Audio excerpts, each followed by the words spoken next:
Hello y'all, welcome back to our channel. This is the second video we're doing in a new series where we're kind of talking about like what it's like to own certain kinds of animals. Yeah, we're learning the hard way. We're learning, what's it called, like trial by fire? Yes. Somehow we moved here with 2 dogs and now we have 7. So, go big or go home. Truthfully, what it's like to own so many dogs, what it's like to have a pack of dogs, because that's kind of what they've become. We have a dog pack. Yeah, they're a pack. So. They are. It's cool. But there's also pluses and minuses, and we just want to share that and be kind of, I don't know, I don't want to say like brutally honest, but just frank be real with you guys. Yeah, we knew we wanted more dogs. We knew when we moved here, the plan was to get dogs for certain purposes. Some of which do not serve the purpose they were. True. I also think that we got a lot of them all at the same time. So there was a little bit of pandemonium there for a few months where we're learning things, but it's been definitely more joyful than stressful. Yeah, for sure. So, yeah. Yeah, but there's just some unique things to owning so many dogs. We've both had dogs our whole lives growing up. We always had dogs as family pets when we were kids. Pretty much for the majority of our marriage, we've always had dogs. We've got some experience in at least 1 or 2 dogs, but now we have experience in many, many, many dogs.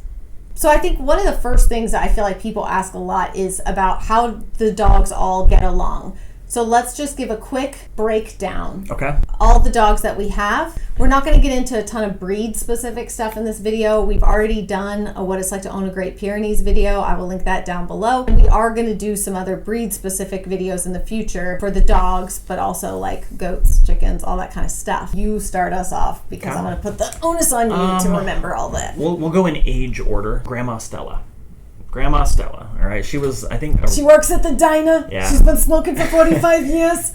We stumbled upon her. She was a rescue, and she looked like a coyote at the time. In all honesty, she very well could be half coyote. I don't know. The vet said, your guess is as good as mine. Yeah, and so she is 11 or 12 years old. No, she's 12. Okay. Because Shelby was a baby. Yeah. And Shelby's 13. She's getting up there. And then we have Miss Chloe, who is half Boston Terrier, half Pomeranian. It's like a little baby Shrek. She's always smiling, it seems like, but she's been a great little dog. After that, if we're going in age order, the new addition, Miss Charlotte. She's the newest to the pack. Great Pyrenees. She came from another working farm. That's right. Help out on our farm, teaching what the next dog would be. Which is Aslan. He is already, is he 2 already? Yeah. Wow. Okay, so he's already 2. Oliver.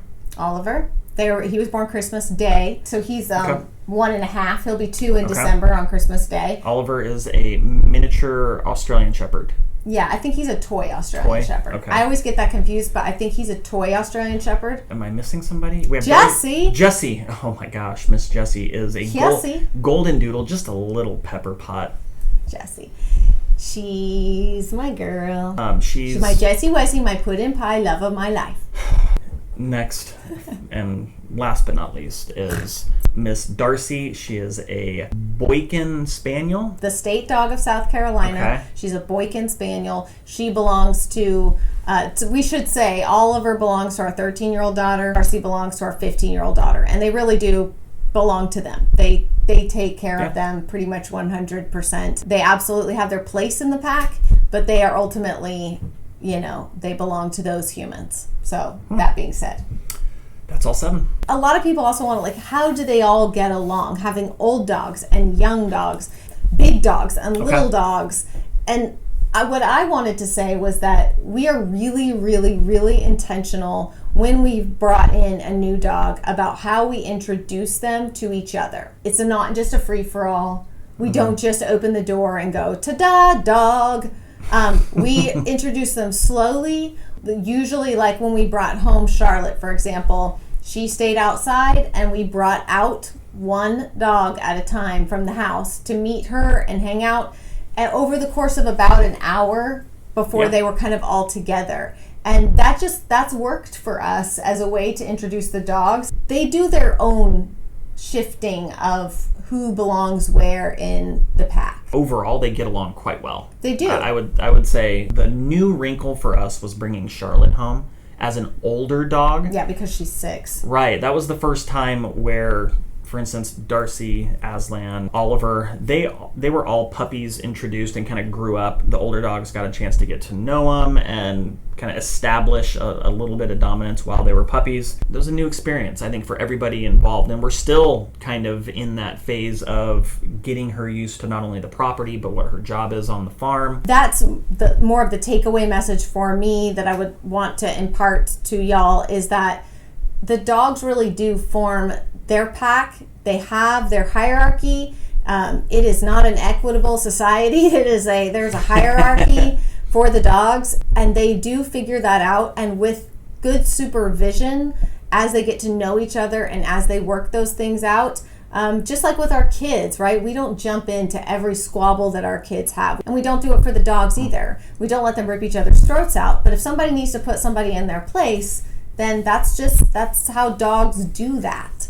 And we let that happen. One thing I want to mention, and I wrote it on here, but I do think it's a really important thing to touch on because, as y'all know, yes, we have 7 dogs, but we also have 8 children. People can get squirrely mixing kids and dogs. I just want to put it out there that I think one of the most important things is teaching your children to respect your pets. It can be difficult. I get it, especially when they're little and they want to pick them up and scoop them up and carry them around and carry the puppy to and fro and whatever. But it's very important to remember that this tiny fluffy little dog or this cute fluffy little kitten, first of all, has a lot of instincts that you will never breed out of them. And the ability to rip your face off if they want to. I mean, that's just the truth. And so it's really important for us that we teach our kids a healthy respect of our pets, of our dogs in particular. You want to do all the smart things, training and making sure your dogs aren't food aggressive and stuff like that. But it's equally important to teach your children how to behave around animals and what is the appropriate way to play with a puppy or a cat. Letting your puppy bite your hand and bite your kids' hands and stuff. It's a recipe for disaster later. Never do that. Puppies want to play like puppies. They can't play like human babies or human children or humans at all. They want to bite and pull and tug. If you watch Jessie and Darcy, it's aggressive. That's how they play. And they're capable of giving it and taking it from each other, whereas it's not true for humans and dogs. So allowing dogs to have other dogs that they can be dogs with. Dogs want to be dogs. They don't want to be people, despite how we dress them up and humanize them all the time. At the heart of it, they're dogs, and they want to be dogs, and giving them space to be that, but keeping your family safe. That's my PSA. All right, let's talk about the elephant in the room. Which is what? Let's talk about the amount of hair, shedding, cleaning, vacuuming. There's a lot. It's a daily. It's a daily chore. We have a lot of dogs that shed. I think the 2 big white ones. Most. Yeah, they shed the most. It's not like individual hairs though, but it comes off in clumps, so it's easy to see. It's easy to spot, which is nice. But oh my gosh, there's our 8th dog who has escaped again. What? Lottie. Oh, the goat. I was like the 8th dog. We should include her. Lottie, the goat, the dog goat, the I need to get that fence done. So dogs going back and forth, in and out. I mean, there's dirt and stuff. We recently pulled up all the rugs in the house for the time being. Yeah. It's just like when you have kids, think about the furniture that you have in your home. It needs to be conducive to having children. It needs to be wipeable, easily cleanable. You don't want to spend your whole life spot cleaning furniture from kids, but it's the same thing with dogs. We have to have leather furniture that we can wipe easily. Our sofa is a really thick fabric material, so that it can easily be cleaned. We can take the covers off and wash it. We do a lot of laundering of fabric materials, but also vacuuming every single day. And the truth is, we could probably stand a vacuum twice a day. Yeah, it could. Just to keep up with the hair. Now, obviously, regular grooming. Jessie goes to the groomer every 6 weeks or so. And you brush Aslan and Charlotte very frequently. Yeah, a couple times a week. To help get rid of undercoat and stuff for those kind of dogs. So good grooming habits can really help with that. Certainly. But it's not going to make it go away totally. It's a hairy, hairy situation. Should we talk about dog poop? There's so many landmines. So many landmines. Azzy bombs, as we call them. It's unbelievable. It's unbelievable. Legit thought it was a squirrel one time. Yeah, it looks like dead animals in the yard. Just Need to stay on top of that. The good news is when we changed over and went to like healthier food for them, it breaks down a lot better. Like if you their poop breaks down. Yeah. It doesn't turn white like. It's really interesting how where it looks like all changes. moldy and weird in the yard. Almost like composts itself in the grass sometimes. Not enough. We still have to poop scoop. There's a goat in your boat. Right. She's gonna hop up there. What? The other thing I wanted to mention was that I don't know, you see all these cute like puppy videos and stuff, right? People get a cute puppy. The puppy and it licks you in the breath and it's so cute. Their skins and they're all squishy and soft and stuff. We all love a puppy. But we are still getting up in the middle of the night. Not because of children, though sometimes it's the children, but every night it's the dogs. It's the old dog and the young dog. So the puppies, they got to go to the bathroom. They might be getting up with them. And then our old lady, she just can't go past about 3 o'clock in the morning. It's usually sometime between 2 and 3 that she comes next to the side of my bed and whimpers. She doesn't bother going to his side because he doesn't wake up. So she comes to my side and whimpers and whines and whimpers and whines until I get up and let her out. So it's like having a little baby, like that you're getting up with in the middle of the night sometimes too. So she takes like 10 or 15 minutes outside too. And that's what I'm saying. Sometimes she's quick. When it's cold, she's quick. But it's funny because you used to be able to just call her and she'd come in. Can't hear you. So you're like, oh my gosh, you have to go track her down somewhere on the property. I think that's a good point though. With the age of dogs that we have, and in some cases the type of breed, there's a wide variety of different needs. Two of the big things that I feel like people ask, sort of like the financial aspect of it, right? So feeding this many dogs, vet bills for this many dogs. So let's start with food. Okay. And we've tried a lot of different foods over the years. Who in our family really started teaching us about... Oh, it was the girls. It was our teenage daughters. It was the girls. And their research. Sure. They were the ones who were like, hey, did you know that there's this ingredient or that ingredient in dog food? It's really not good for them. We kind of both grew up with like, you just go buy some kibble and feed it to your dog and it's fine. And no vet previous had ever really said anything to us. We weren't totally aware of that as an important situation until it was brought to our attention by our teenage daughters. And that's when we started like really looking into dog food, ingredients in dog food, and realizing a lot of it's just not good. It's not healthy for the dogs overall. And so we started doing research, and now we've been feeding the dogs open farm. And I talked about it a little bit on Instagram. It's human grade ingredients. So there's no fillers. There's nothing weird in it that you wouldn't recognize. You could feed it to your kids. Maybe we should. But it's human grade meat. It's ingredients that you would know and eat, and so do the animals. And there's no fillers or anything like that. And so they have a huge variety of products. We have started kind of mixing. They have like a dry food, they have freeze dried food, they have toppers, all that kind of stuff. So there's really a ton of variety, a ton of flavors, and we've just kind of started mixing things up to see what our dogs like, because they are all different. They all have some different... can be picky. Yeah, some can be. There's a balance between making sure that they'll eat their food and making sure that the food that they're eating is high quality and good for them, and making sure that it's something that is reasonably priced. Like we want to talk about cost. We've been on the high end of the spectrum when it comes to dog food, and it got insane. Borderline out of control. I was like, we gotta reel this back. It was like this, and we're making a mortgage payment in dog food. Right, and possible. And we've noticed a huge difference. Dude, Stella, she looks like a different dog. I'll be honest with you guys. I did not think she was gonna last long once we came to the farm. She was going downhill.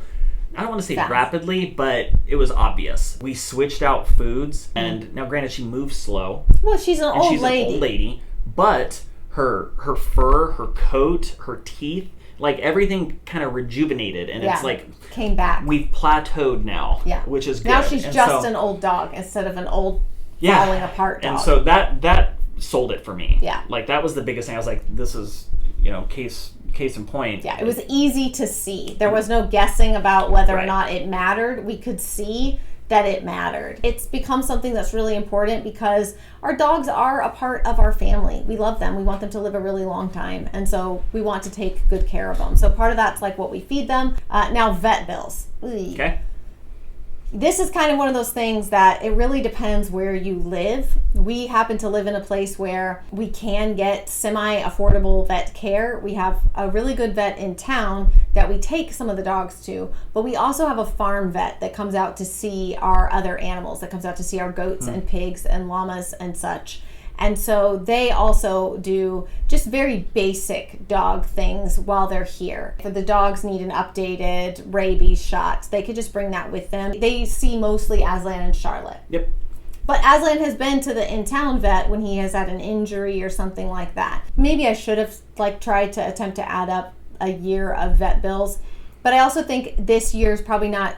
This isn't great. Not typical. It's not typical because they all need puppies and they all need to be neutered or spayed. Right. And there's tons of checkups when they're a puppy. After that, once they're going just once a year or twice a year, it's not as bad. But in the beginning, those things do add up. I would be lying to you if I said that it was not expensive.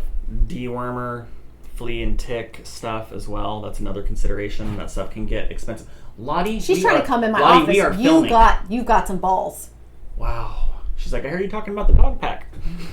The last thing that I would mention Okay. is, and we'll get into more specifics in a future video, but to know your breed of dog as best as you can. Obviously, if you are getting a mutt or like Stella, Chloe, again, your guess is as good as ours as to when they are. But that usually means, I do feel like those kinds of dogs tend to be more amenable to anything and everything, whereas a lot of times, like purebred dogs, depending on what they are bred for, their instincts, all dogs have instincts, but the instincts in purebred dogs for certain things can be really strong, especially if that's what they're bred for.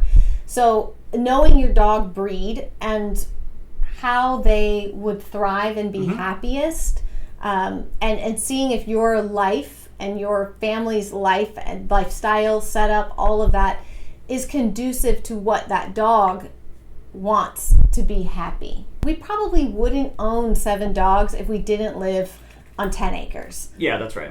We wouldn't. I can say that. Yeah, we wouldn't. They have so much space. And here's a good example too. For instance, Darcy, right? Instinctually, she's a bird dog. That's what she is. And so Kennedy is spending a lot of time with her as a puppy, specifically around the chickens and the ducks, because she naturally gravitates towards chasing them and wanting to bite them, get birds. Charlotte, Aslan, could care less. You can stick them in there. They will lay down and let the ducks jump on them.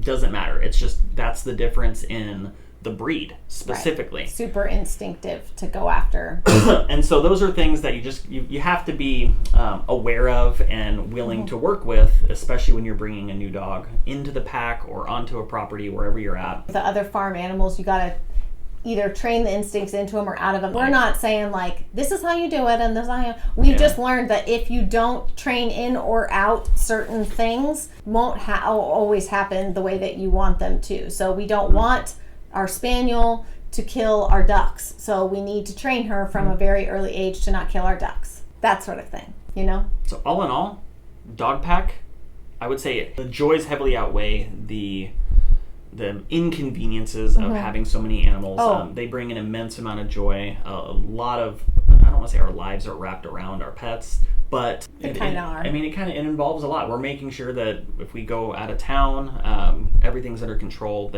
Some are either coming with us or they're staying here and they're taken care of. I never thought we would have 7 dogs. I'll be honest. I did not foresee that in the cards. I can't wait to show you how many we're going to have after the kids move out. I also didn't know that we would have pigs and llamas and all these other critters running around, but it has been an absolute joy and blast, and being able to see all of them interact together and play and, get to really be dogs. If I'm being honest, the kids taking ownership and responsibility for their specific animals and watching them take ownership in doing things the right way and calling us out if we lean back on some of our old habits. It's been refreshing. And so the pack of dogs has been a win. Yeah. And a plus. Yep. I mean, dogs in general, obviously, we don't need to tell you the benefits of having dogs and how great they are for your family, for your kids, for your mental health, for everything. Dogs are awesome and we love them. Again, we wouldn't have this many in a neighborhood, but out here on the farm, it seems like the more the merrier most of the time. It seems like every time somebody comes to visit us, there's like, oh, I see you got another... Yeah, we did. Yeah. That's it for this, what it's like to own video in our series. Let us know what animal you guys want to see next. We're going to eventually get to the goats, chickens, pigs, llamas, horses, mini horses. My vote is pigs. Your Let's vote get is to pigs? I All wanna do right, pigs. maybe we'll do pigs next. But that's it for this one. We'll see you guys again soon. Bye.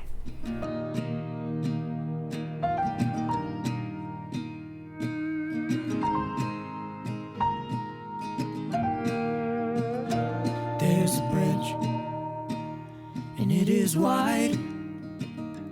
It's what keeps us together, and it's the reason we divide. Some days it's strong, some days it's weak.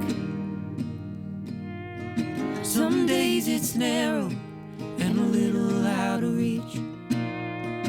Some choose to build it up, some choose to tear it down. Leave it to ruin, say this world's come to unwound. But there's a high road that stands above what we have lost, 'cause all bridges are meant for us to cross. There's a bridge, and it is long. Every passing conversation is a choice of right or wrong. It's who we are, not what we've done. It stands tall above the rivers that flow to who we love. Some go the distance, some choose to stay behind. It's the changing of your heart that will open up your mind. There's a high road that stands above what we have lost, and all bridges are meant for us to cross.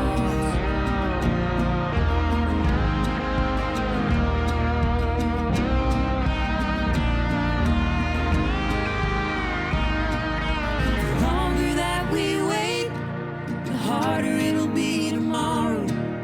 There's no guarantee how much time we have to borrow. There's a bridge from you to me. If we don't work to hold it steady, it'll break beneath our feet.